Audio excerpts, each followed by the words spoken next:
Well, the story of convicted murderer and rapist Thabo Bester, who escaped from a privately managed Mangaung prison in Bloemfontein in the Free State, has continued to hog the country's media headlines this week. The intensity of the story commanded a government response, and in a press briefing yesterday, Correctional Services Commissioner Makgothi Thobakgale told the media that the escape was well calculated and organised, and that there was clear evidence of inside assistance. Well, senior lecturer at Wits School of Governance, Dr Hlengiwe Ndlovu, joins us to discuss the saga and some of this week's other stories that grabbed the country's media headlines, including the removal of Tania Campbell as the executive mayor of Ekurhuleni last night. Good to have you. Thank you very, very much for joining us on the programme. Good morning, Leanne, and good morning to your viewers. Yeah, it's a pleasure. So let's begin with the Thabo Bester story. So we saw the Free State Correctional Services Commissioner giving a briefing yesterday and saying that the escape of murderer and rapist Thabo Bester from the maximum security prison in Bloemfontein was calculated, was organised. There was clear evidence of an inside assistance.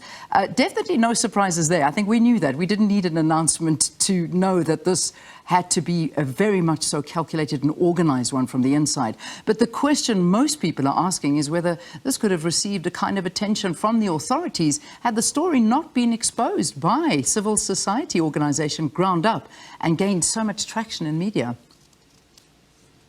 Definitely calculated, Leanne, without any doubt, and it's so scary. I mean, because we definitely, are not safe in this country, not just as women, but everyone. If we have prisons that we will be privately guarded, but also at the same time expose this extent of negligency. So, yes, I mean, it's been a year already. Had the media really not dig into the story, we wouldn't have known, because even now the information is not complete, and it's not even clear where to start, and we're only being told about the investigations right now. What has been happening, I mean, it's almost over a year. It's almost into a year now since it has happened. And we haven't been hearing anything. We're only hearing about the DNA test now.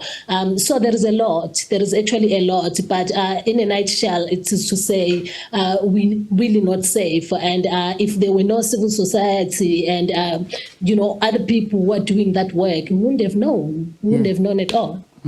Indeed, and I mean, this is something that I think people are watching and asking a lot of questions about. How is it possible? I mean, we're hearing stories that the body of the person, the deceased person that was in the cell, was found or is thought to have been held in a freezer in the prison and then moved into the cell. And this, we've got to know that this is a lot of inside work happening, and surely there should be more information that's already come to light. We shouldn't be having a press conference that basically is relaying a story saying that this was, what are the words that they used? I don't even want to know. But I mean, surely there should be more to it already. Surely there should be more. I mean, if we're a country that takes itself serious and that takes the issue of femicide seriously and safety of people, are very serious, we wouldn't be here right now, we wouldn't be knowing at least the one or two things about Bester. I mean, outside of what we've known with their dealings with the property companies and the luxury life that they've been living, it's so scary to even think that, when you see that the timeline from ground up, how this man has moved from so many different spaces and signing some contracts, having, some video calls while he's signing very big deals. And then we're sitting here with a government that sits and say it was privately managed. First of all, why do you outsource? Once you're outsourcing, you know that that person must take responsibility. But why are you outsourcing the safety of the citizens? Why are you outsourcing critical services?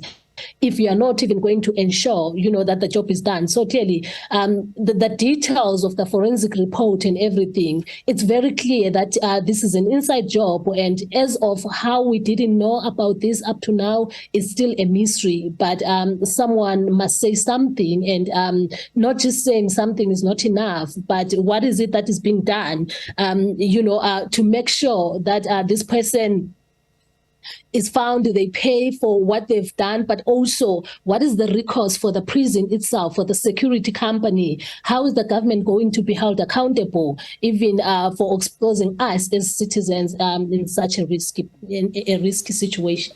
All right, let's move on to what happened in Parliament yesterday. I mean, President Cyril Ramaphosa saying social grants have kept people above the poverty line, and there's a consideration for the current SDR grant to be made a universal grant. So the President has been considerably criticised after his speech on Human Rights Day for counting this as one of government's achievements in the country.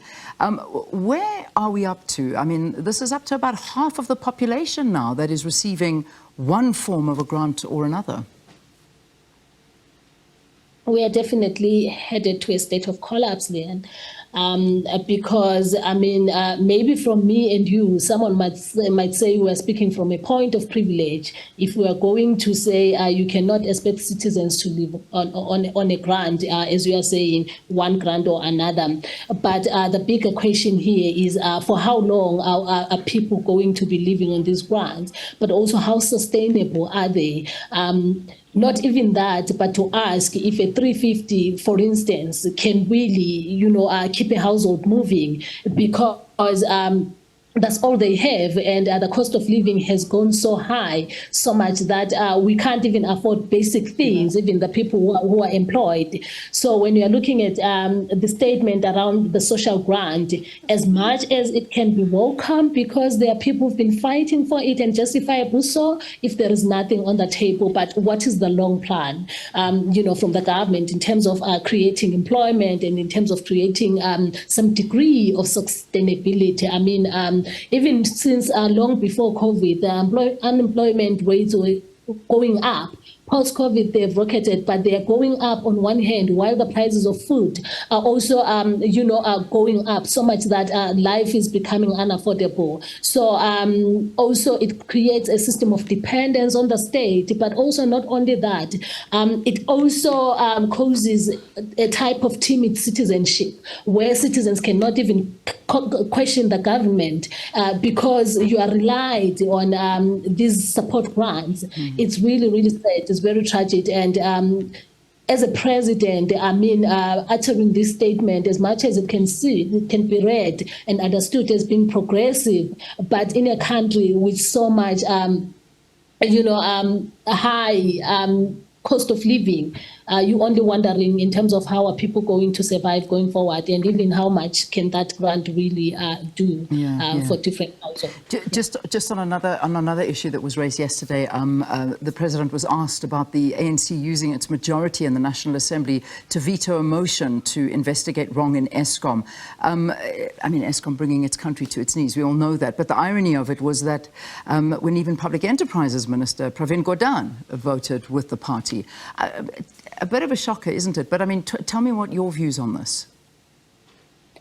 I think, Leanne, there is a very dangerous, situation that we are faced with as a country, where really party politics seems to be rising above every important decision that has to be made, and not just be made about the country, but about the party, but be made about the country as a whole, because Eskom really is a very critical issue, and evidence that has been emerging there, even though it gets to be dismissed all the time, but it is worth to investigate some of these allegations if they are unfounded or there is some element of truth there. So if you are a ruling party and you're going to use a majority of the party at Parliament to veto important decisions as these, the only question that we have to ask ourselves as the citizens is, are these interests of the party, or they're on behalf of the majority of the South African citizens?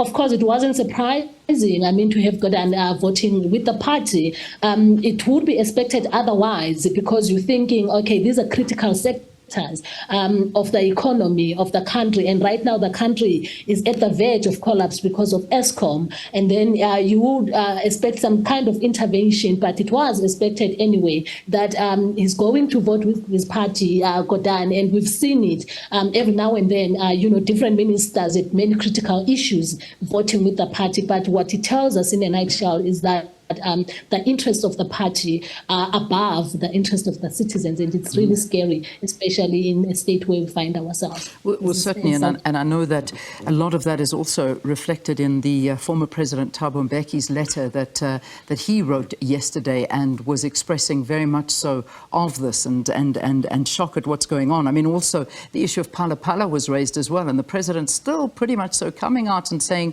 that there had been no dirty dollars following the sale of game at the Phala Phala farm. So still, this issue, it very much so a similar thing, and this one getting its way through Parliament as well because of the majority. But I mean, the issue around Phala Phala, perhaps you want to go there as well with some of the responses that were given yesterday.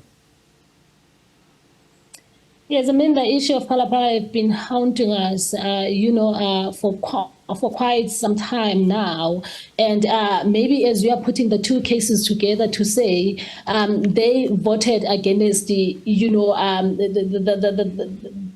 they voted against the decision to investigate, which was the same thing. I mean. It's so interesting to say, on one hand, there is nothing to investigate. There is nothing that is fishy in this case, but at the same time, we are saying no to investigations. So what we can ask ourselves is to say, at what point, do we exercise democratic citizenship as, South Africans in general, but at what point do individuals have some certain privileges? Because we are setting a precedence of matters that get to be left unresolved, and we don't know how we move forward, from that space to the next.